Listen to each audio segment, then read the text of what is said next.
It's the 80s Experience on FM 88.5 KSBR with J.J. Buchanan. He is one of the members of one of the great bands out of the 1980s, Night Ranger, and not to mention the great band with Ted Nugent and Tommy Shaw, the great band Damn Yankees, Mr. Jack Blades. What's happening, Jack? How you doing, man? Good to talk to you, Jeremy. Good, man. Good to talk to you, too. And I know, Jack, you were born in Palm Desert, California. Now, who were your major musical influences as far as music growing up? Well, actually, as I was growing up, I was just like everybody else. It's when I heard the Beatles, it was like, I love the Beatles. And then as I got older, it was sort of like that British, I loved like Cream and Deep Purple, Led Zeppelin and everything like that. And then I got deep into Sly and the Family Stone, so I'm all over the map. Wow, from the Beatles to Sly and the Family Stone. Wow, that's a huge jump. That's great. I know, and this kind of makes up for, that's kind of why I'm sort of like, I love all types of music, and I can, you kind of hear all kinds of different music in my, in my solo records and stuff like that.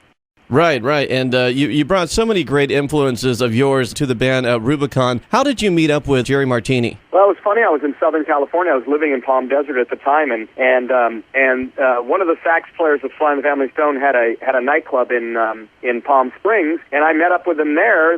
Pat Rizzo, he had like a place called Jilly's, which was Frank Sinatra used to hang out there, and all. It was kind of a wild place back then. And so I met Jerry Martini, the sax player, through the other sax player from Sly, and then he brought me to Northern California to form the band Rubicon. And actually, the first thing I did when I came up to Northern California in 1975, I was went right into the record plant in Sausalito and started doing a session with Sly. So it was pretty much like from the frying pan to the fire.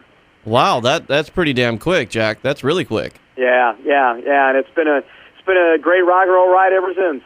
Yeah, absolutely. And then when you were with the band Rubicon, how did you guys come up with the single "I'm Gonna Take Care of Everything"? Well, I think that was written by Max Haskett, who was the other singer in the band. He was a trumpet player singer. He used to be in a band called Cold Blood, which is another great funk rock horn band from the Bay Area, kind of like a Tower of Power with a woman singer, Lydia Pence. It was a great band back in the 70s, and so Max was a singer in that. He came up with it, and everybody liked that song. That was the first single. I mean, I can't even believe that you even know it.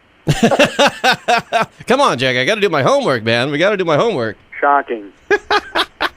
And then you kind of parted ways with Rubicon, and then did one of your roommates have a founding effect on the putting together of Night Ranger? One of your roommates you were rooming with, or something like that? What's the background on how Night Ranger came about? Well, yeah, when Night Ranger, when Rubicon broke up, actually Brad Gillis was the guitarist for Night Ranger, was the guitarist in Rubicon, and Kelly Keagy was the touring drummer at the end of the band. And so when we broke up in 1979, at that time in Mill Valley in California, Northern California, my roommate was Alan Fitzgerald Fitz, who at that point was he was the bass player with Montrose, and then he was the keyboard player with Sammy Hagar, and he said, "Hey man, why don't you bring your three guys, and I know another guy from Sacramento. Why don't we put a band together and let's put a rock band together?" And I thought, well, okay, that's a great idea, and that's how Night Ranger was sort of like came about. Wow, that is a great story. I mean, how does it all? It's so funny how life just kind of throws different obstacles your way and make the very best of it. I mean, how do you room with one of the members of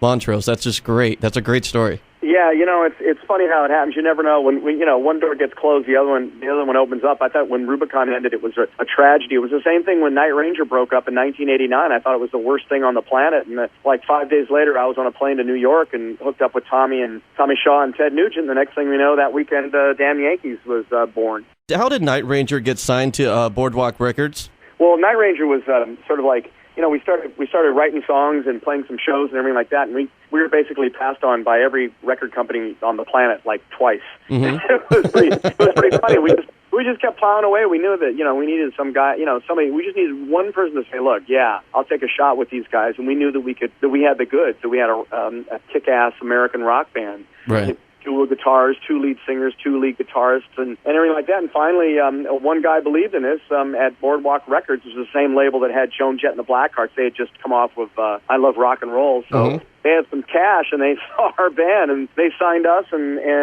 then we made our first album, Dawn Patrol, and went out and sold 1 million records. The opening track, Jack, to the debut album, Dawn Patrol, was one of my favorite tunes that you've actually ever written, in my personal opinion. The great track, Don't Tell Me You Love Me. Who was that song written about? Don't Tell Me You Love Me was just kind of a sort of like a, I don't know, I just had an idea of the whole idea of you know, you're in a relationship with a girl or whatever, and you're just like, look, you know, let's have fun every night. Just don't tell me you love me because I don't want to know about it.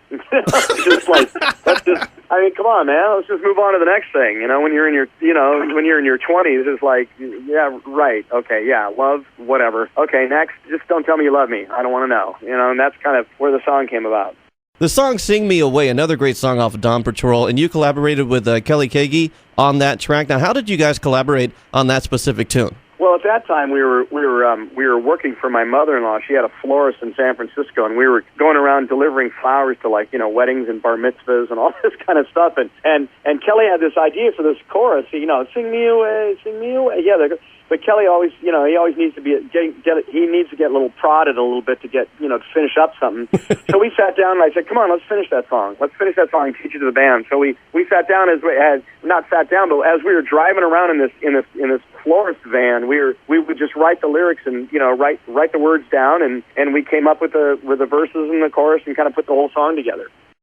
That's so cool. I love that. And Night Ranger was a huge success. I mean, their first 5 studio albums sold over 10 million copies worldwide. And what was the experience for you, Jack, recording that great album, Midnight Madness? I was just we had done the Dawn Patrol record. It was like flying. We were on tour with Sammy Hagar. Everything was going great. And then suddenly our record company went bankrupt, and we were just like, what? Suddenly there were no records in the stores, and nobody was answering the phone with the record company. And so our manager pulled us back, just went right back in the studio, and we said, come on, let's get off the road, go back in the studio, cut another record right away. And of course, because we had so much success, MCA just immediately just picked us up and, you know, said, okay, we'll we'll take you for your next record. And we're like, all right, let's do it. So we went right in the studio, and we'd actually written Sister Christian before, and we, for some reason, I don't know why, we didn't put it on our first album. And so we had that song, and we had, you know, we wrote, you know, You Can Still Rock in America, and when you close your eyes, and all these other hits that were on that record, and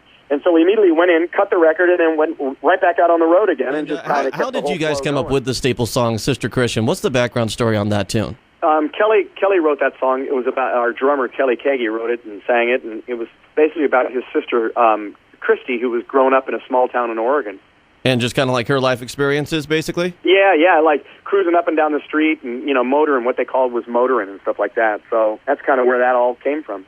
And the great rocker, Jack, When You Close Your Eyes, was written basically by everybody in the band kind of collaborated on that tune, correct? Not really. It was really, like, I came in with the song, with the chorus and everything like that, and I think Brad added something to it, and I don't know if I think Fitz, our keyboard player, might have put some, like, a chord change or something like that in it or something like that. I remember not having the lyrics for it, and I had to like hurry up and write all the words. You know, the whole music was finished and the chorus was done. I didn't have any verses, and I'm like, oh shoot. So I had to sit around. I just hid for a weekend and wrote all the words to that one. And the band's third album, Seven Wishes, which was a great release in May of 1985, and I've always loved the song Sentimental Street, and that was entirely written by you. What's the background on Sentimental Street? How did you come up, how were you inspired for that song? Well, Sentimental Street is kind of a, in San Francisco, as you're driving towards the airport, there's an area, it's called, out in the avenues, and it's out on sort of like out-of-ways in San Francisco beyond Golden Gate Park. And what it is, it's like a bunch of street names, but then they're all avenues. It's like, you know, like Judah and 10th Avenue and Santiago and 20th Avenue. So they call it out in the avenues. And I always thought, you know, I'd always be driving down that place, going to the airport or driving around. I'm thinking, you know, it'd be interesting to write a song just called, like, you know, name a street called Sentimental Street in the avenues, you know? So it's kind of, it was inspired by living in San Francisco, really. And the tune 4 in the morning, did that have to do after, like, you know, all the boys walking out of the bar and it's 4 in the morning, or what was the background on 4 in the morning? Actually, 4 in the morning, it was one of those songs where I just woke up literally at 4 in the morning and had an idea for a song. I had I can't take anymore, I can't fake anymore, such a hard time loving you. And I felt, I don't want to call it a hard time loving you or something like that. And I'm like, right. What are, you know, and here I was at like 4 in the morning writing this down, literally writing it down. I'm like, I'll just start off the words with, like, here I am, 4 in the morning, came without a warning. It's like freaking woke me right up. So that's kind of where that song came from. Night Ranger soon broke up around 1989, and then you were introduced to Tommy Shaw and Ted Nugent. How in the world did three pioneers all get together and collaboratively become the band Damn Yankees. How did that all come about? Well, a friend of mine that ran Geffen Records had his name was John Clodner. His name is John Clodner, and he's a famous A&R guy that for all the Aerosmith stuff and Guns and all these bands. And John, knew he had Tommy and Ted working in New York on some songs, and something just kind of wasn't clicking and everything like that. And he had heard. He'd heard that Night Ranger had split up, and he and I were friends, and he said, I'd never try to get you, I'd never pull you out of a band, but I heard your band split up. Listen, I have Ted and Tommy working on songs in New York, and I'd like to fly you in there. So he actually flew me into New York and put us all together in that weekend, and Tommy and I hit it off famously. I mean, it was just unbelievable. And then with Ted, it was just great and everything like that. And so we all got together, but for some reason he didn't end up signing it. Didn't end up going on Geffen. So I took it over to a friend of mine who ran Warner Brothers Records, and we'd made a couple demos. I think we demoed High Enough and Coming of Age and maybe Come Again, and he played the first two songs, and we came to High Enough, and about halfway through the song, he just turned it off and said, have your lawyer call us in the morning. Done deal. Yeah, it's a great track. And I know, Jack, you went on to produce great albums for bands like Great White and Ted Nugent and so many more. Right. What are you working on today, Jack? Well, Tommy Shaw just left my house last week. We're doing another Shaw Blades record, Shaw Blades Influence 2, and he was up here all last week, and we're about halfway through with that record, actually a little bit more, and of course my solo record and everything like that, and I've got my solo records just getting ready to be released, I think next week. So I'm pretty excited about that, and a new single Back in the Game, and the video that's on that's on YouTube right now. Everybody should go check that out. It's great. It's great. Like I made a mini war movie. Very cool. Very, very cool. I can't wait to hear all the new material, especially that's so funny. Yeah, Tommy just left the house last week. I'm just like, wow, that's so cool. That's our life. That's our life. And what's the best website for you, Jack, to get more information on you for your fans? JackBlades.net. Perfect. Just wanted to make sure I got that out there. Mr. Jack Blades, thank you so very much for being a part of the 80s Experience tonight. I really appreciate it. You got it, man. And I want everybody to keep listening. My new record's coming out. It's called, Rock and Roll Ride, because it basically chronicles my entire life is in this rock and roll business this last 30 years. And that record will be out, I think, next week. So everybody check that out and check out the video. Wonderful, Jack. Thanks so much, buddy. Thanks, buddy. Bye.